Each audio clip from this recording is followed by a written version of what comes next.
In this demo, I'm going to show you how to deploy Spectrum Protect Plus easily and fast on AWS. So the first thing we're going to do is log in into AWS Management Console and go into Marketplace. When you click on Marketplace, you go to Discover Product and you look for Spectrum Protect Plus in the search bar. Click on the product and you get into the landing page. The landing page has a lot of information about the product itself and the option of deployment, either all on cloud or hybrid. You have here some rough estimation of costs. You have here the two options into a new VPC or either into an existing VPC. You have here links to our deployment guide and templates. And going next is to continue to subscribe. Here you have to accept the terms and continue to configuration.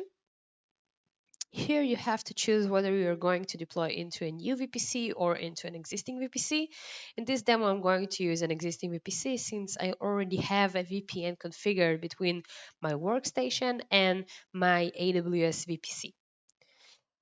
You choose the region and you continue to launch and launch.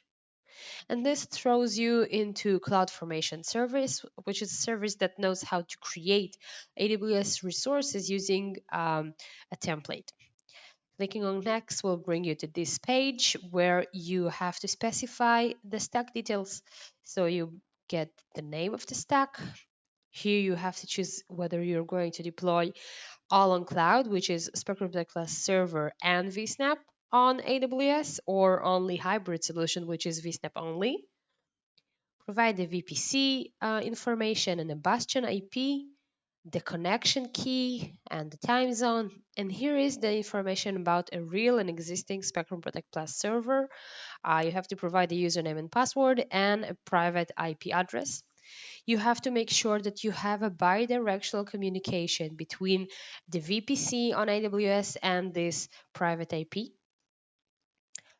You have here the vSnap configuration, so the repository size, whether you would like to enable or disable the duplication, disk type, and here you have to choose the instance type, which is corresponding to the blueprints and has under consideration the repository size and the duplication, whether if it's enabled or disabled. You have to provide the username and password would you like to configure for your vSnap, and it's optional to provide a bucket name. This bucket will be configured and registered in the Spectrum Protect Plus server. Click on Next, another Next, accept the terms, and the deployment will start. Eventually, when the CloudFormation template is done, you will see those two stacks. The nested stack will show you that it's complete successfully and provide you the vSnap private IP. Eventually, if you go into EC2 instances, you will see there is a new instance that ends with vSnap, and you have here all the information about it. If you log in into your Spectrum Protect Plus server, the new things you're going to see is a new vSnap repository that is already registered into your Spectrum Protect Plus server.